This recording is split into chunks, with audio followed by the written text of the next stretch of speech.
Hey guys, today I'm going to talk about portfolio websites. Why did I choose Behance?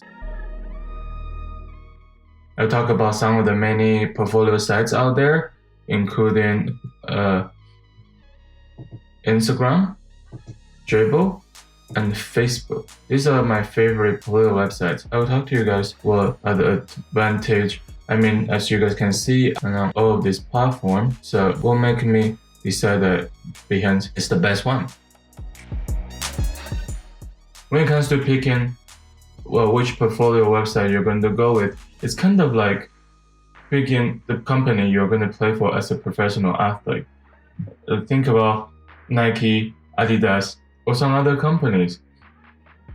Why do some of these athletes represent a company? Jordan could go play for any other companies. Why Nike? Behance is made by Adobe, and promoting your work helps them to tell people that their product works. They made a lot of products, as you can see.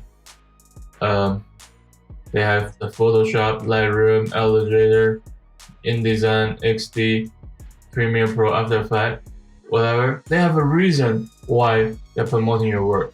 It helps them. Same thing with Nike promoting Jordan or LeBron James.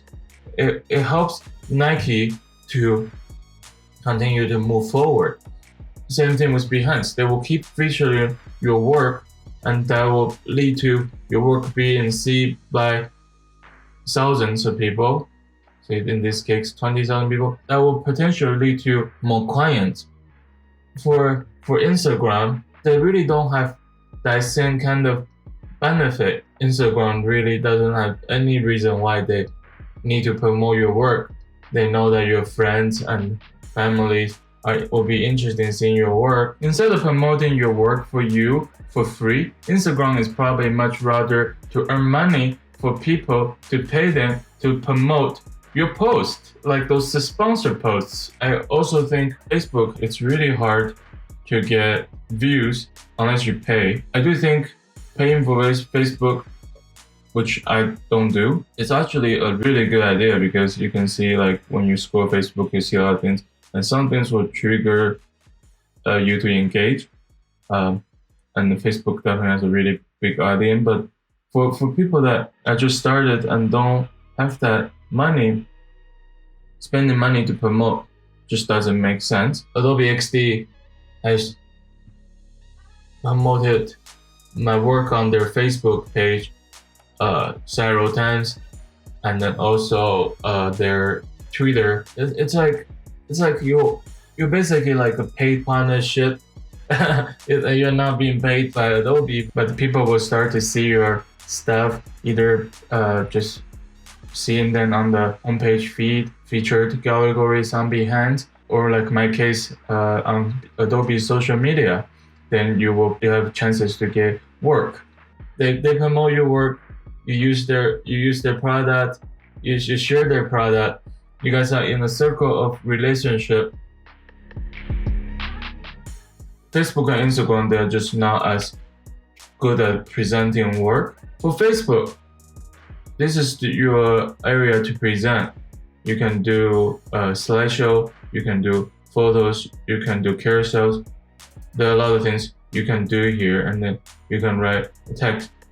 The quality of Facebook is relevantly good, but it's not nearly as good as Behance. This is a digital graphic.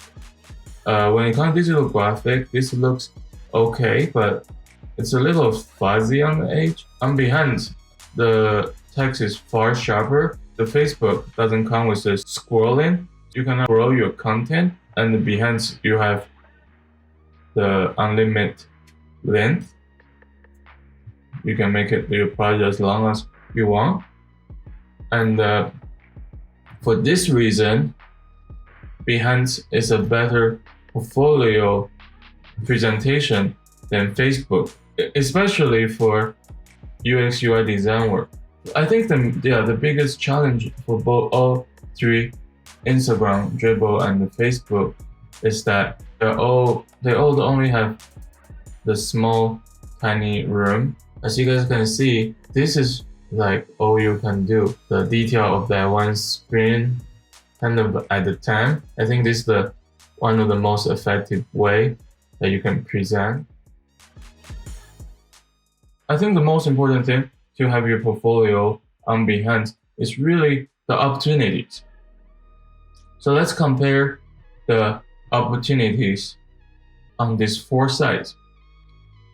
On Facebook, whenever your friends like your post, other people that are your friends will be more likely to see your post. It's really have almost no way to grow without many promotions, or you keep asking your friends to like your stuff, and you can see how difficult that could be. For Dribble, people that are following you will see your post. You can see the most popular ones. The popular one is talking about today. So as you can see, if you are a brand new designer, but for people that are new to a platform, this is a really hard platform to grow. Compared to Behance, I think that's one thing I do really like Behance is that on the homepage, you can see the top new feature projects, the best of best, and also you can see what the other projects that some of the people you follow liked. Let's just say if I like your work, then my followers will see that I like your work, then your work show up again. That means everybody liking your post has a chance to be resurfaced to their followers' feed. From the Behance, your old posts continue to be resurfaced over and over. On Instagram, it's completely based on the people that you already do follow, and they show you based on what they think you might be interested in seeing, and then they are all quite recent. So the old work will not be resurfaced here on people's feed. The feed is really where your user usually will find you.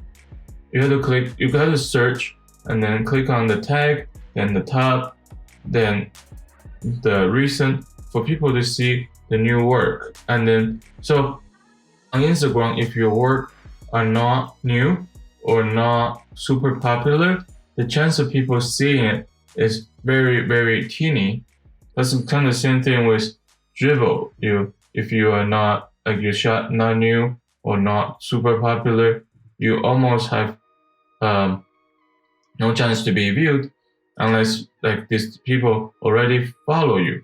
What I do like about Instagram is that it launches you to bigger audience, not just designers.